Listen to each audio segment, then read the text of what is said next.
At the very beginning of COVID, there was a feeling that the pandemic was going to consume absolutely everything forever.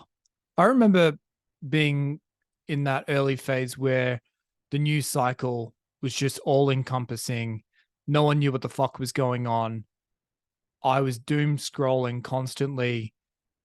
But I guess for me, because I had to kind of make a decision about where to hunker down for the pandemic. So I was trying to get information about whether I should stay in Colombia or go back to Australia.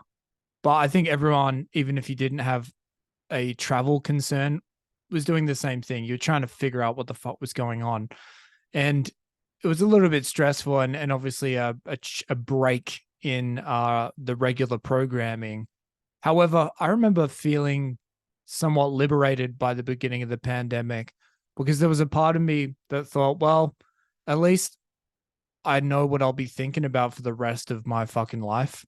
Like it simplified things in a way where I was like, well, remember all those kind of thoughts of FOMO and random ideas that I would have to be like, oh, I should start a business selling fucking custard scrolls, or I've always wanted to be a fucking architect. Like those random daydreams that you'd have that never ever fucking happened, yet would pull your attention away from the task at hand and inevitably lead you to feel like you were lesser than because you weren't pursuing all these flights of fancy. That all went away at the beginning of the pandemic because you're like, I need to fight for survival and get some medicine and food for my family and immediate friends and try and live like a rat and get through this and thrive and survive once more in about 30 years. So there was that kind of like, wow, survival is number one priority, the beginning of the pandemic. And I don't know, it was maybe after like a month or two after like Tom Hanks got through unscathed, everyone was like, all right, he's an older guy, but he's pretty fit and seemingly healthy. And then I don't know, more numbers started coming through where you're like, yeah, and 100,000 new infections, but the death toll isn't that bad. It started to kind of like stop being so panicky, but then it started being a bit more annoying after a while when the lockdowns were happening and travel restrictions. And you're like, all right, yeah, this malaise is going to last for quite a while. And then when the vaccines got announced, there was a sense of kind of like, uh, I'd call it like fabricated optimism where people were like, oh, it's over. But everyone was kind of like, yeah, but that's who knows what's going to happen with the vaccines.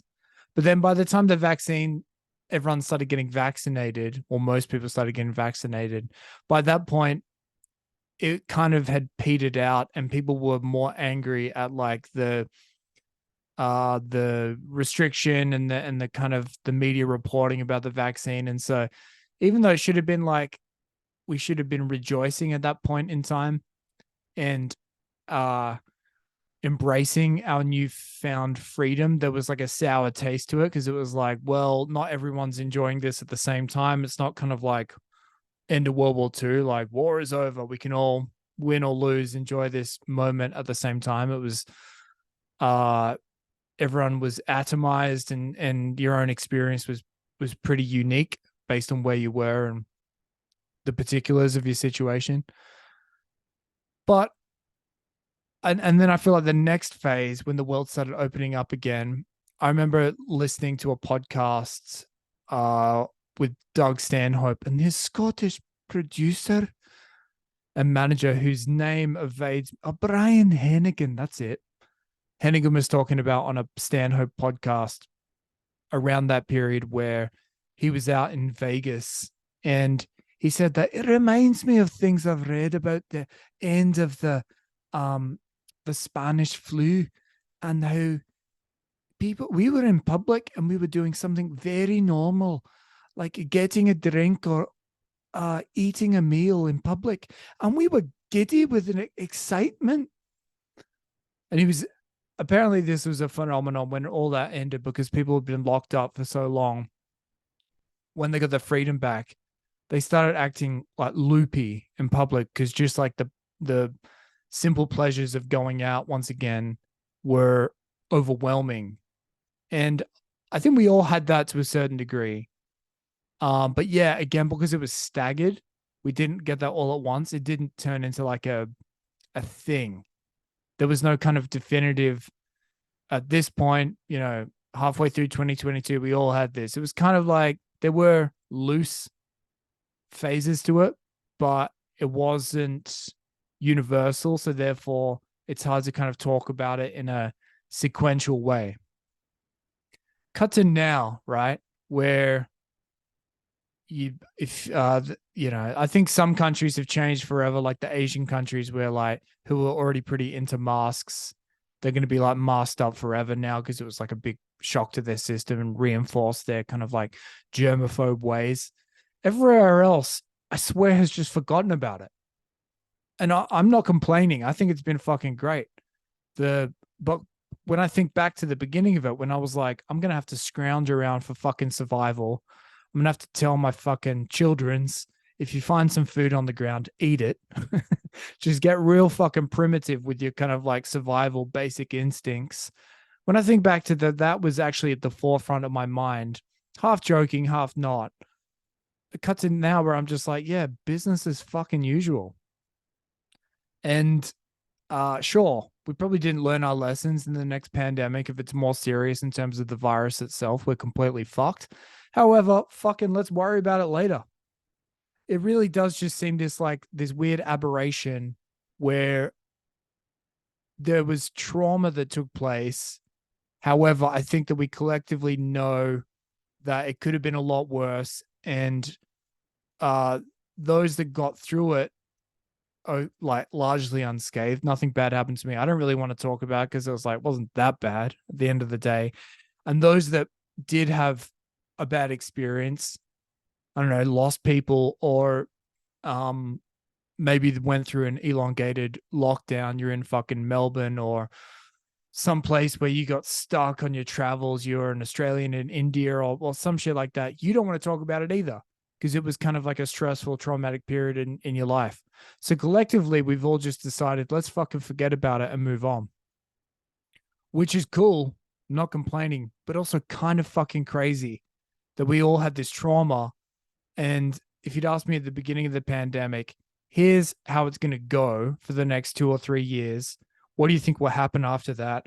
My fucking thought would be like, well, it's going to be like 5 years of fucking nonstop therapy talk of everyone kind of divulging their COVID trauma and fucking trauma dumping nonstop in terms of media consumption. Every podcast being about like what happened to me during COVID and even just like every personal interaction, it just being a constant thing.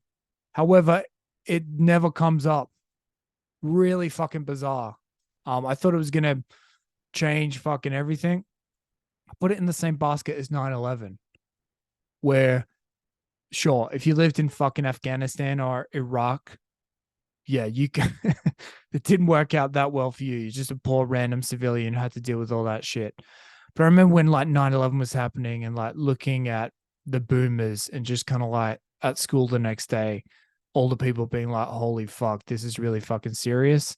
And then, yeah, sure, there was a couple fucking land wars, but yeah, and we have to take our shoes off at the fucking airport. On the whole, life's pretty much the same, just kind of plods along. It was, again, kind of like this thing where it was like, felt like it could be a lot worse, but we largely got through it unscathed. And like, life just seems to be progressing business as usual. Let me know your thoughts, babes. If you want a trauma dump, let's do it. Yeah, we can maybe start a trend. Let's bring COVID back, baby. Not the virus, just talking about it nonstop. All right, catch you on the next one. Bye.